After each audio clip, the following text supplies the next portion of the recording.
I won the biggest lottery prize in my state's history, $384 million, but I decided not to tell anyone. I wanted to test my family, so I called them pretending to be broke and desperate for help. My mom hung up without a second thought. My brother called me a failure. But my little sister got in her car and drove almost 200 miles, using the last $500 she had. What I did after that changed everything. When I saw the winning numbers on the screen, I didn't scream or jump. I just sat there, staring at them, while my hands started shaking so hard I dropped the remote. $384 million. The biggest jackpot in our state's history. My name on that ticket. For about 2 hours, I didn't move. I kept checking the numbers, refreshing the page, whispering the sequence like it was some kind of code that might vanish if I said it too loud. When it finally sank in, I didn't feel joy. I felt fear.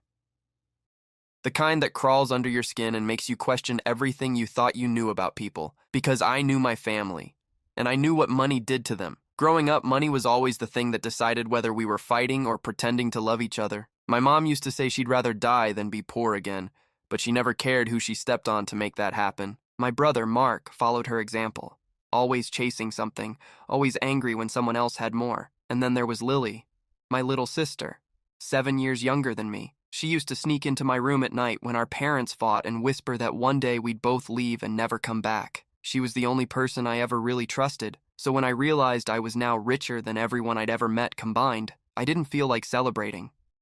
I felt like testing something I'd never been able to test before, who actually loved me when I had nothing to offer. That's how the idea started. The next morning, I put the ticket in a small fireproof box and locked it inside a storage unit under a fake name. Then I called my mom.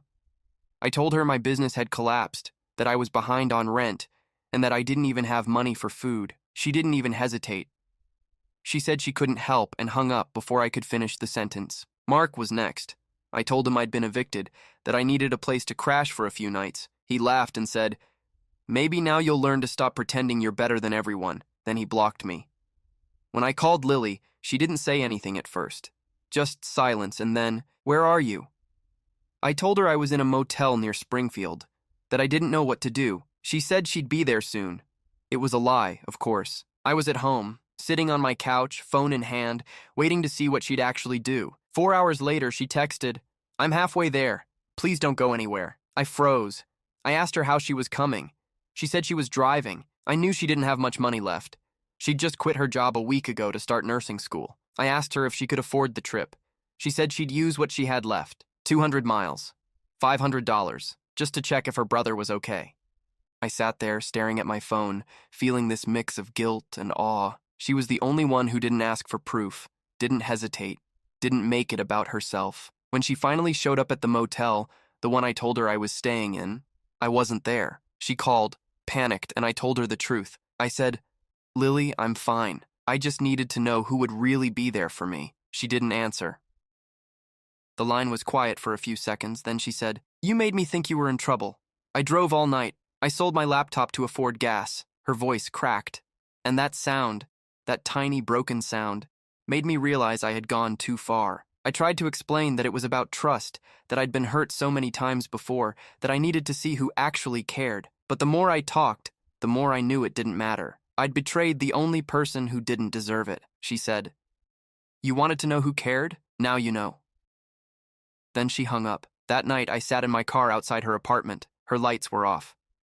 I didn't go in. I just stayed there until sunrise, holding the lottery ticket in my hand and realizing that for the first time in my life, I couldn't buy my way out of what I'd done. And what I decided to do next changed everything. The next morning, I drove to Lily's apartment before she could leave for class. I expected her to slam the door in my face, and honestly, I would have deserved it. But she opened it, stood there with swollen eyes and messy hair, and didn't say a word.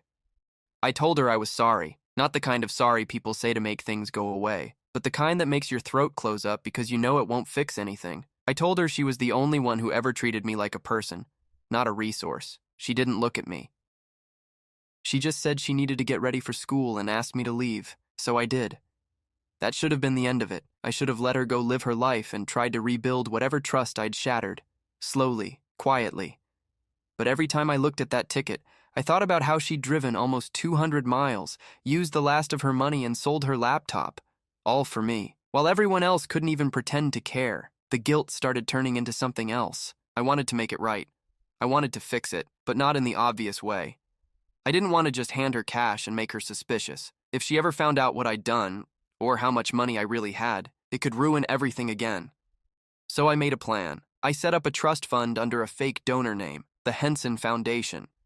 It sounded official enough. Through it, I arranged for Lily to receive a scholarship for nursing students who'd left their jobs to study full-time. $10,000 up front, and a yearly stipend after that. When I got the confirmation email that she'd been awarded the scholarship, I felt like I could finally breathe again. A week later, she called me. Her voice sounded lighter, hopeful. She said she didn't know how it happened, but she'd been chosen for a small private scholarship, one that would cover almost all of her tuition. She thanked me for encouraging her to apply to programs like that months ago, even though I'd never mentioned anything about it. I congratulated her. She said she wanted to start fresh between us. She still didn't fully forgive me, but she said she wanted to try. For a while, everything went quiet. I kept my secret. I stayed in my old apartment, still drove my same beat-up car. I even went to work for a few weeks, pretending everything was normal while my bank account quietly grew from interest alone. But secrets have a way of creating new cracks where you least expect them. About 2 months later, I got a text from Mark. It just said, "Heard you came into money." I froze. My first thought was that he'd somehow found out about the lottery, but when I asked what he meant, he replied, "Mom said you were paying for Lily's school. Must be nice having cash again." I didn't respond. But that night, when I checked my security footage from the storage unit, yes, I'd installed my own camera, I saw that someone had tried to break in. The padlock was damaged. The ticket was still there, but someone had been close. Too close. The next morning, I got a call from my mom. She sounded cheerful, the way she only ever did when she wanted something. She said she was proud of me for getting back on my feet and hinted that she and Mark might need help with a few bills. I told her I couldn't help.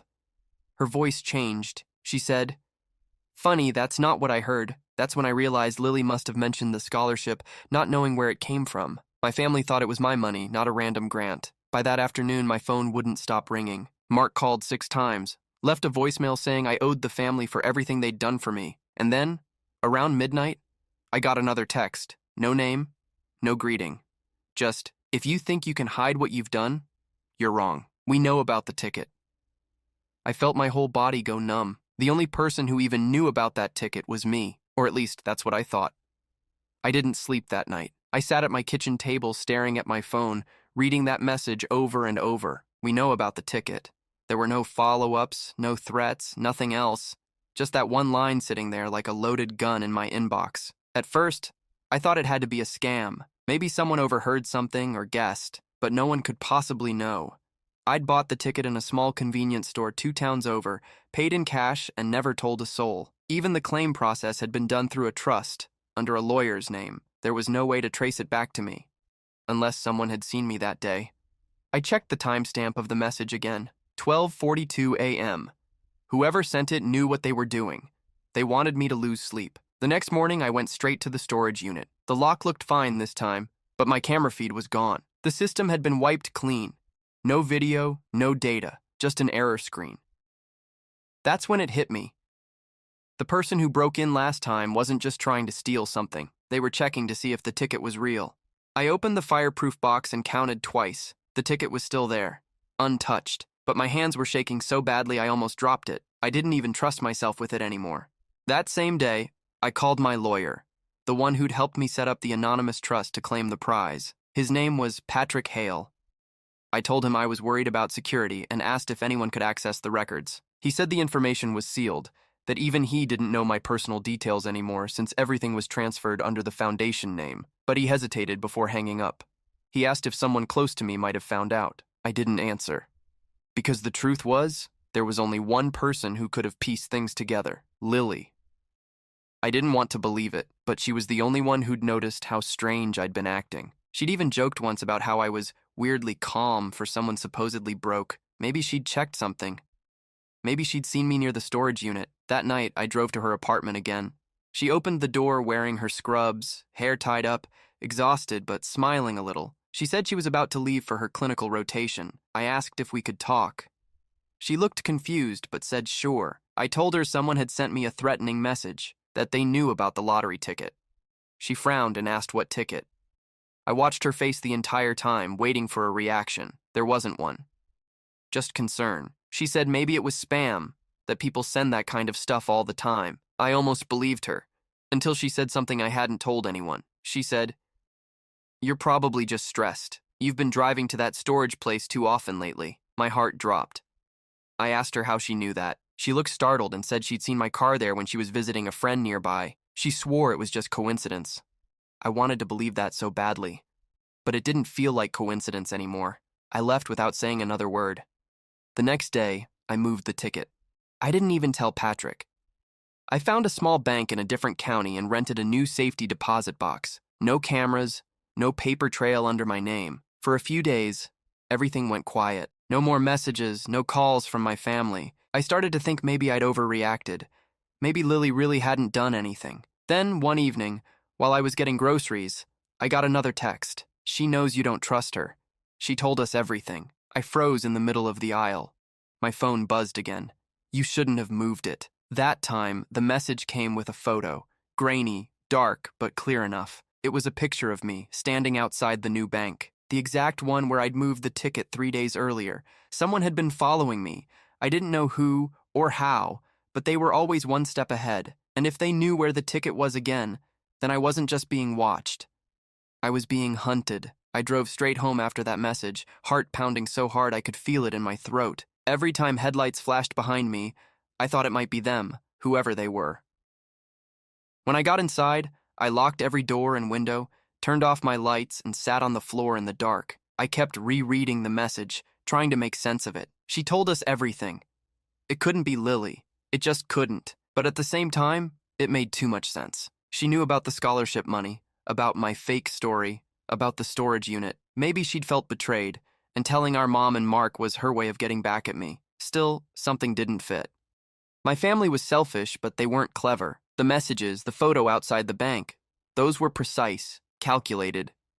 That wasn't them. The next morning, I went to Lily's place again. Her car was gone, but her neighbor told me she'd left early for class. I waited in my car outside the building until her shift ended. When she came out, I got out of the car and called her name. She froze when she saw me.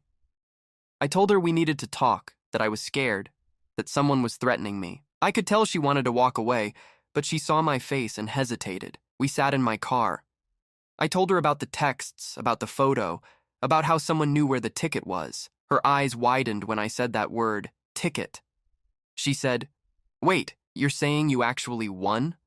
That's when I realized. She hadn't known at all. I hadn't told her, and the fake scholarship had made her believe it came from somewhere else. She wasn't lying before. She really didn't know. My stomach sank. That meant the messages weren't from her or our family, which meant someone else had been watching both of us. She asked how much it was. When I said 384 million, she just whispered, "Oh my God." I told her everything, how I'd tested everyone, how only she'd shown up, how I'd tried to make it right with the scholarship. She didn't say anything for a long time. Then she said, "You made me think you were broke. You made me drive across the state. And now you're telling me you've been hiding almost $400 million? I nodded. She turned away, shaking her head. "You don't understand what that did to me. I thought you were gone. I thought I lost my brother." I wanted to tell her I was trying to protect her, but that sounded hollow, so I just said I was sorry. Before she got out of the car, she said something that stuck with me. "Money makes people cruel. Don't let it make you stupid, too." When she closed the door and walked away, I felt like something inside me cracked. That night, I got another message. This one was different, longer, colder. "You're not careful enough. You think hiding the ticket will save you? It won't. People talk. Lawyers talk. Someone always wants a cut. You'll give us what's ours, or we'll take it from her." Her. They meant Lily. I called her immediately, but she didn't pick up. I drove to her place again. Lights off, no car, no sign of her. I called hospitals, friends, even her school. No one had seen her since she left the clinic that afternoon. I was halfway to the police station when I got another message. It was a photo of Lily, sitting in her car, head down, unharmed, but clearly unaware that someone was taking the picture. The caption said, "You have 48 hours. I pulled over, my hands gripping the steering wheel until my fingers went numb. Whoever these people were, they knew everything. My routines, my family, my secrets, and they had just made one thing very clear. This wasn't about the money anymore. It was about control. I didn't go home that night. I drove aimlessly for hours, switching between highways, watching the mirrors until my eyes hurt. Every time I thought about Lily, that photo flashed in my mind. Her sitting in her car, completely unaware someone was close enough to take it. I couldn't go to the police. That was my first instinct, but it didn't make sense. If I told them the truth, I'd have to explain the ticket, the money, the fake identity, everything. I'd become the story. And whoever sent those messages, they clearly had reach. They'd found out where the ticket was twice. That meant they could find me again, or her. By morning, I decided I needed to move the ticket one last time, somewhere impossible to trace. But before that, I had to make sure Lily was safe. I called her again. No answer. Texted her. Nothing. Then around 10 a.m., I got a message from her number. I'm fine. Stop calling. I just need space. Except it didn't sound like her. Lily always texted with punctuation, full words. This was short, cold, mechanical. I asked her where she was. No reply. That's when I realized whoever had sent the earlier threats probably had her phone now. I went to her apartment again. The door was locked, no signs of a break-in, but something felt wrong. The curtains were slightly open, and inside I saw her laptop on the coffee table. The screen was cracked, like someone had thrown it. I called her friend Marissa. They worked at the same clinic. She said Lily hadn't shown up for her shift, and no one had heard from her all morning. I didn't tell her anything else.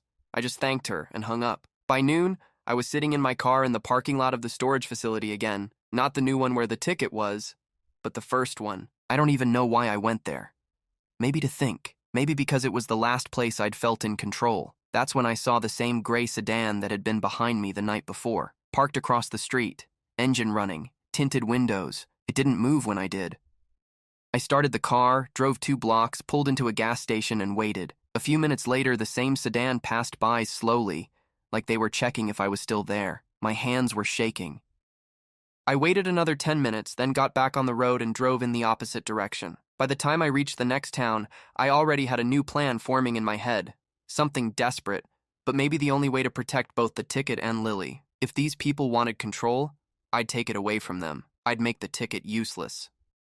I found a small diner near the highway, parked, and went inside. I sat in the back booth, ordered coffee, and pulled out my phone. There were 3 missed calls from an unknown number. Then another message came through. We said 48 hours, you're already wasting time. Attached was a video clip. Short, shaky, and filmed from inside a dimly lit room. Lily's voice came through first. She sounded scared but trying to stay calm. She said, "Please just tell him to do what they want. Don't let them," and then it cut off. I dropped the phone. People at nearby tables turned to look. I muttered that I'd spilled coffee and excused myself. Outside, I leaned against the car and tried to breathe. I couldn't go to the police, and not yet. I didn't even know who I was dealing with, but one thing was clear. They wanted the ticket, and they thought I'd trade anything for it. And they were right. By sunset, I was back in the bank's parking lot, waiting for the manager to close up. When he finally left, I broke into the back alley near the loading dock, the same one I'd used to access the private boxes after hours once before. I wasn't thinking clearly anymore. I just knew that if I could move the ticket somewhere, or destroy it, they'd have nothing left to use against me. But before I even reached the door, my phone vibrated again. "If you step inside, she doesn't wake up tomorrow." I froze. Looked around, and that's when I saw a small red dot flicker briefly on my jacket sleeve, like a laser sight, before disappearing. They weren't bluffing. They were watching me, right then and there. I backed away from the door, hands in the air even though I couldn't see anyone. My heart was hammering so fast it hurt. Whoever they were, they wanted me scared, and it was working. I got back in my car and drove off the lot. After a few blocks, the phone buzzed again. "Good. Now listen. We'll give you instructions tomorrow. Don't talk to anyone. Don't move the ticket again.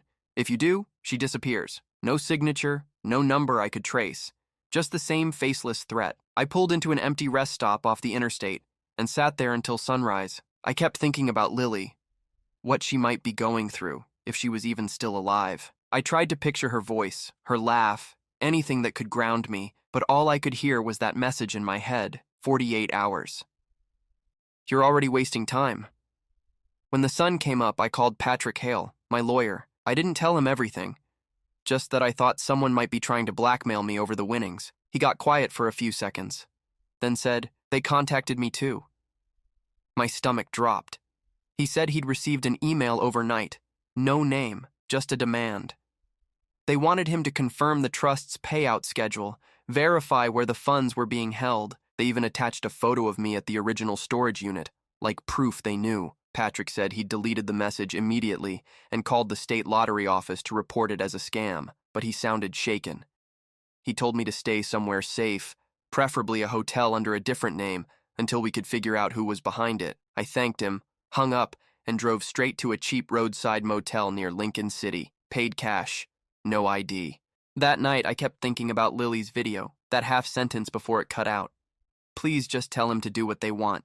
The way she said it didn't sound rehearsed. She wasn't reading a script. She was warning me. And then it hit me. If they were watching me, maybe they were watching her too. Maybe that clip wasn't current. Maybe it was old. Maybe they were bluffing. I didn't want to take that chance. The next morning, I drove back to the small bank where I'd hidden the ticket. I waited until it opened, walked in like nothing was wrong, and asked to access my deposit box. Inside, the ticket was still there. Same place, same envelope. For a second, I almost tore it apart right then. Burn it. End everything. But I stopped. If I destroyed it, Lily might die for nothing. So I did something else instead. I replaced it with a duplicate. Same paperweight, same handwriting, same fold lines. I'd made a copy weeks earlier just for emergencies, but now it was more than that. It was bait. The real ticket I sealed inside an envelope and mailed to Patrick's office under a fake sender's name. I didn't trust anyone, but I knew at least he'd keep it locked away from whatever this was. By evening, I got another message. Tomorrow, 9 a.m., bring the ticket to the old church on Route 12, alone. We'll know if you call for help. They didn't ask for proof. They just assumed I'd comply. I spent the night in that motel room, wide awake, running every possibility through my head. If I went, they might kill me.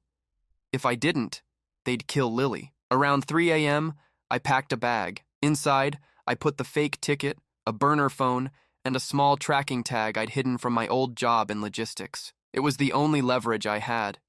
If I could record anything, anyone, maybe I could turn this around. At 8:45 the next morning, I parked half a mile from the church and walked the rest of the way. The place looked abandoned.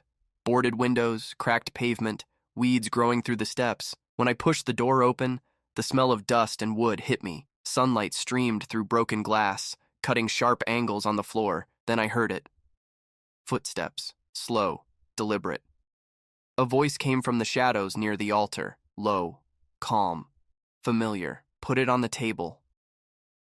When he stepped forward, I felt my stomach twist. It was Mark.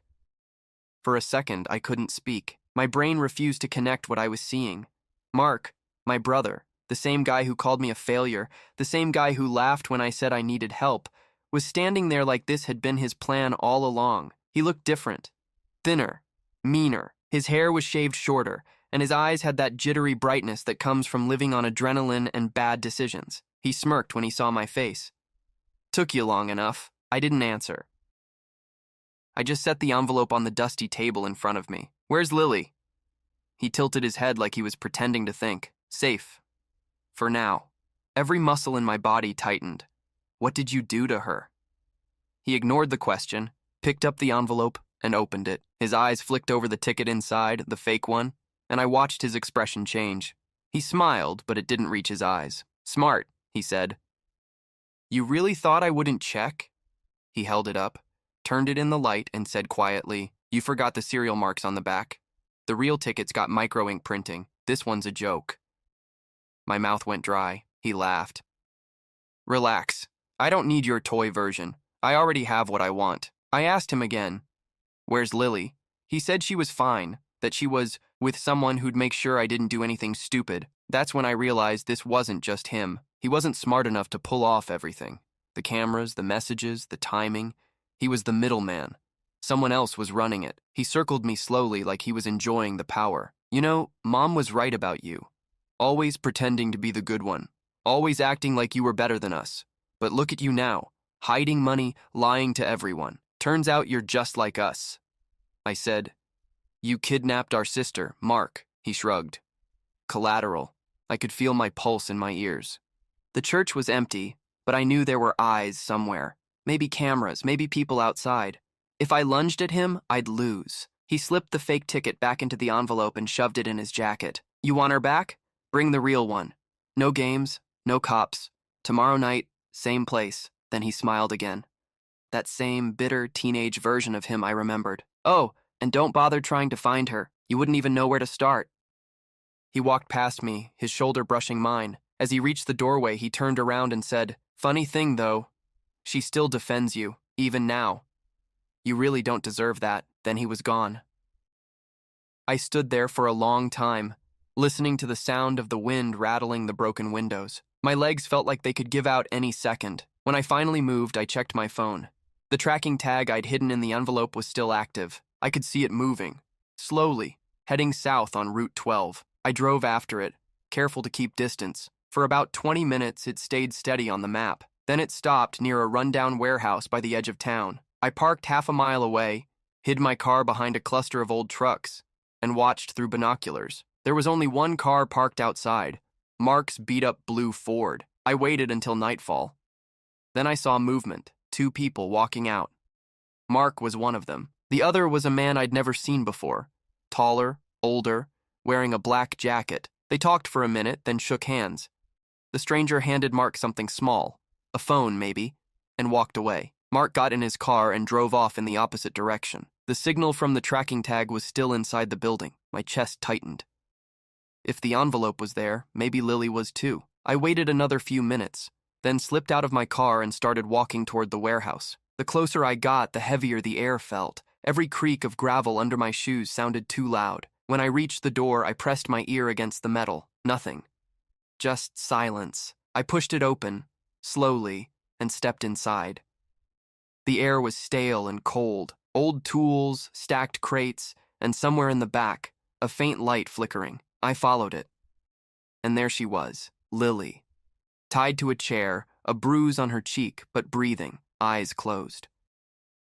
I ran to her, whispering her name, checking if she was awake. When she stirred, I started untying the ropes, whispering that it was over, that we'd leave right now. But before I could finish, I heard a click behind me, the unmistakable sound of a gun being cocked. A voice said, calm and familiar, "You should have brought the real ticket, Daniel." I turned around, and my heart stopped. It wasn't Mark this time. It was Patrick Hale. For a moment, I couldn't move. My brain just froze, trying to make sense of what I was seeing. Patrick, the one person I thought I could still trust, was standing there with a gun in his hand, his expression calm, almost bored, like this wasn't the first time he'd done something like this. He nodded at me once. "Back away from her," I did what he said. I raised my hands and stepped back, heart pounding so hard it hurt. "Patrick, what are you doing?" He sighed, almost like I'd disappointed him. "You really think people handle that kind of money without consequences? You were never supposed to hold on to it. The moment you came to me, the moment you filed that claim through my firm, you were on a list. Do you understand?" I didn't. None of it made sense. He walked closer, keeping the gun steady, eyes locked on me. "People see $400 million and think it's just luck. It's not. It's an operation. The lottery's a machine, and I help keep it clean." "But you decided to go off the grid. You hid your name, moved the ticket, made people nervous." I glanced at Lily. She was awake now, eyes wide, tears forming. I shook my head slightly, trying to tell her not to speak. Patrick continued, voice low. "Mark was easy to recruit. Greedy people always are. I paid him to find you, to bring you in quietly, but he started asking for too much. You, though, you still have something I need." I realized then what this was about. He didn't want all the money.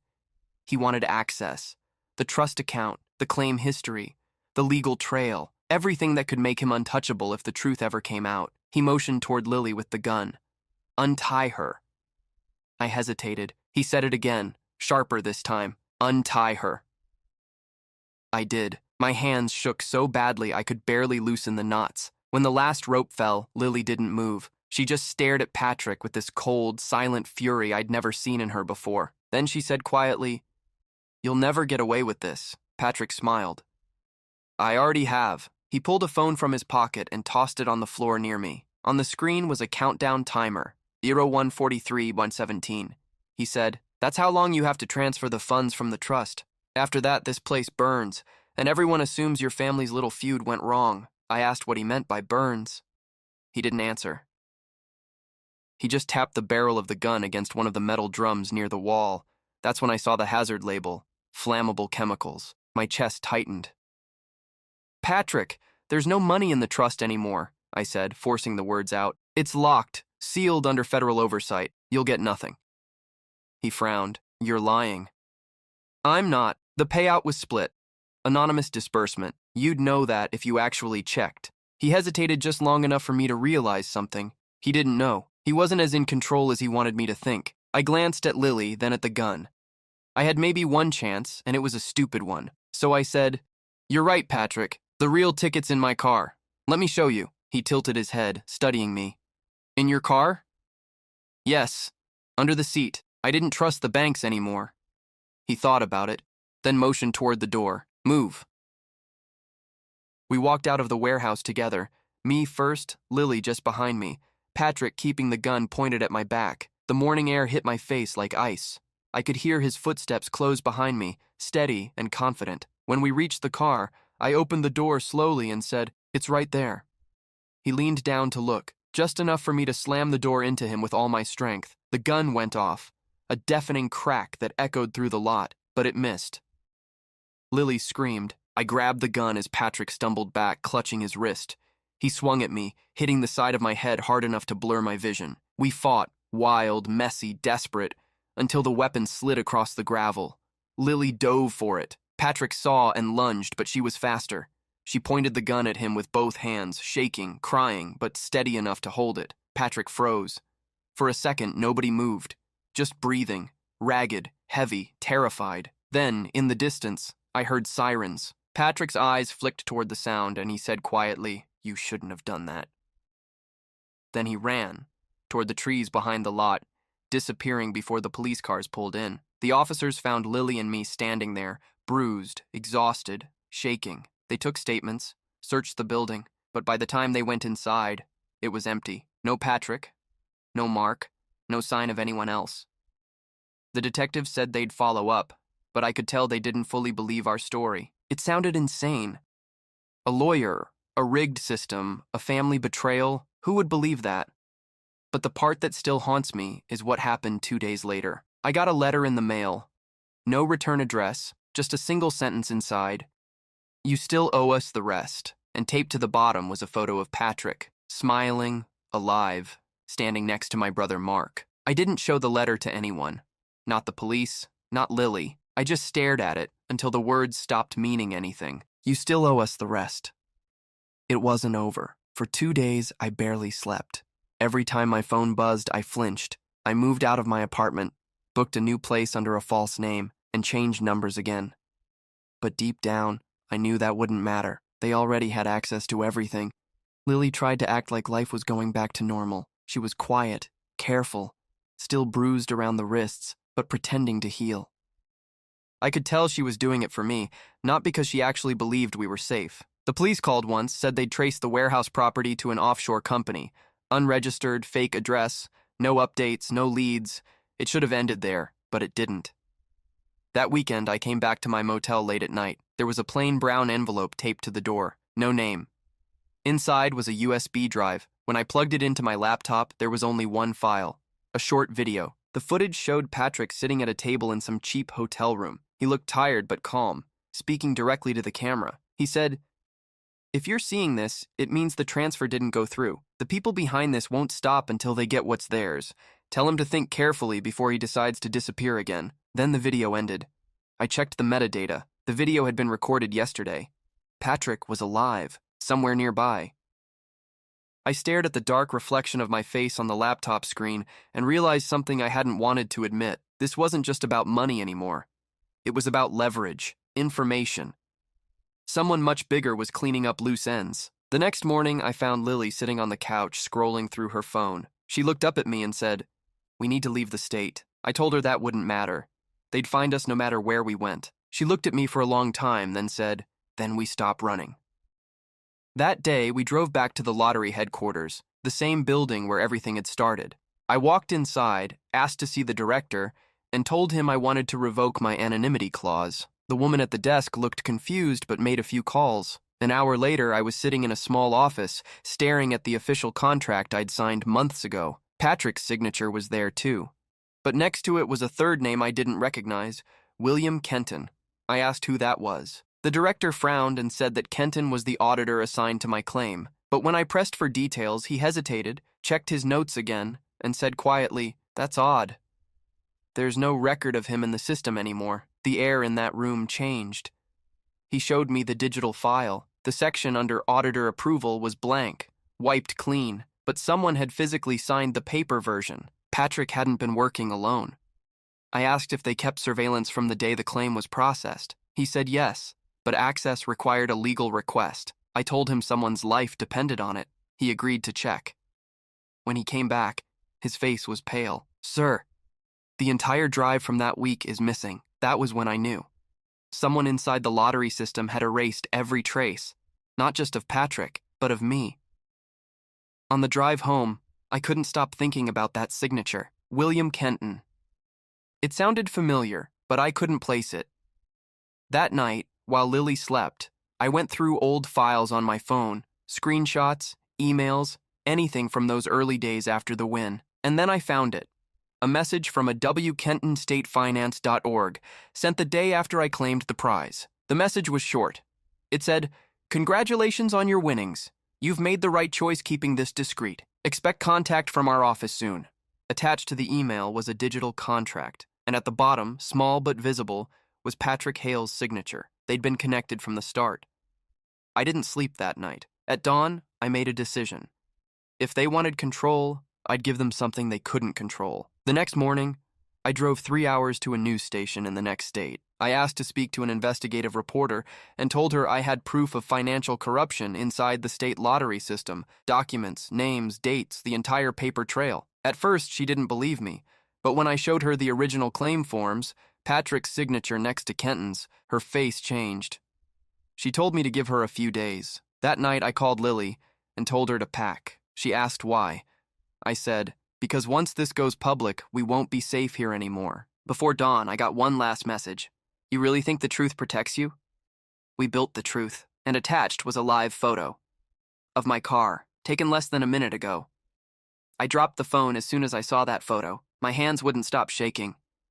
Someone was outside, close enough to take a live picture, close enough to send it before I could even react. I grabbed Lily's bag, told her not to ask questions, and we left through the back door. I could feel her confusion, but she didn't argue. She'd learned that when I said, "Go," it meant danger was already here. We ran across the parking lot to a side street where I'd parked a rental the night before, just in case.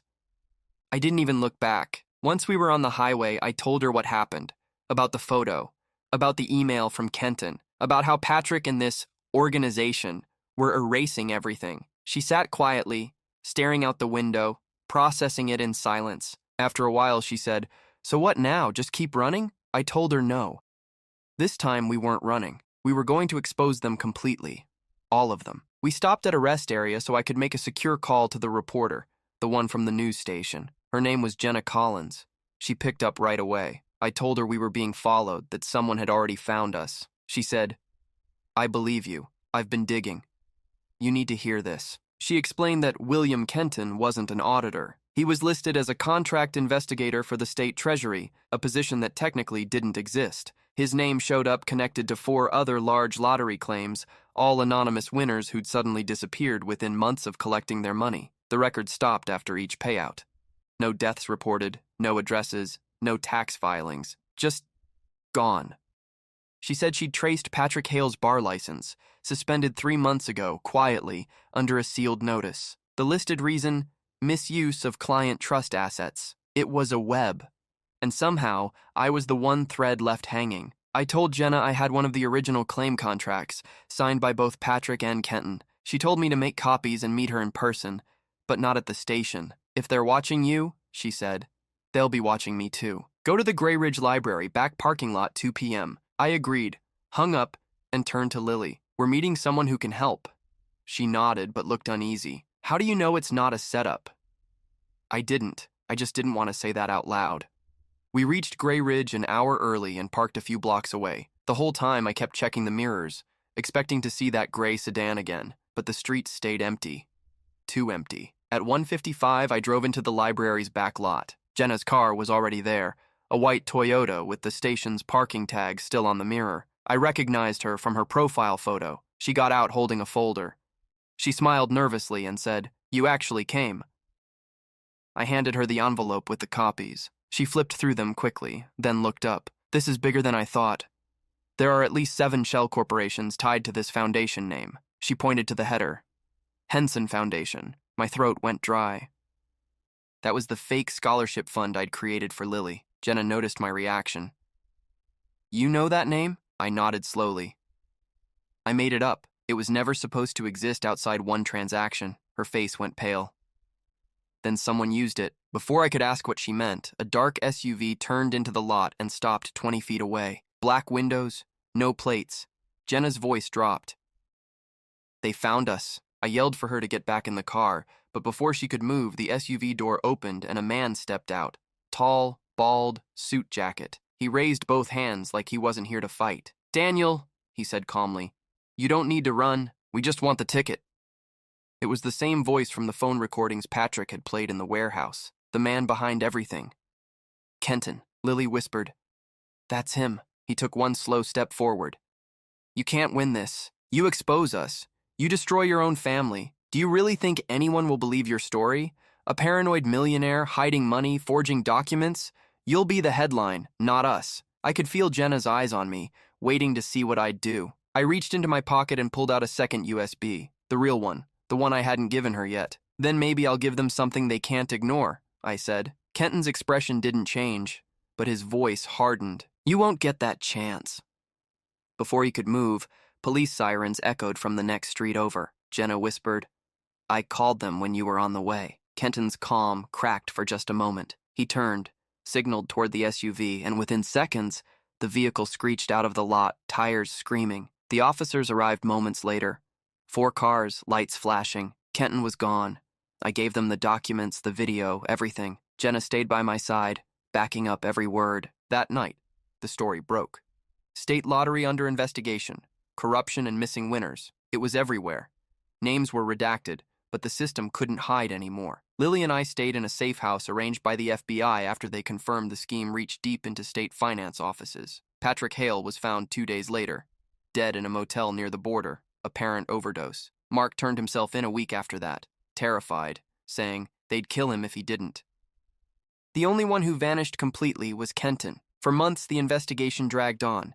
They froze the remaining funds, seized bank accounts, and questioned every employee who'd handled my case. Eventually, the truth came out. The lottery had been a front for money laundering, using fake winners and real payouts to move funds through shell charities. And my win? It was the one they lost control of. The irony still hits me sometimes. I only ever wanted to know who actually cared about me when I had nothing. Turns out, I had to lose almost everything to find out. Now, a year later, I live under a different name in Oregon. Lily's finishing nursing school. She says I look better now, calmer, even happy sometimes. But every once in a while, I still check my mail before I open it. I still pause when I see a dark SUV on the street, because last month, a letter showed up with no return address. Just one line inside, typed in the same font as before. "You can't hide forever, Daniel." And this time, there was no photo, just a single lottery number printed underneath it.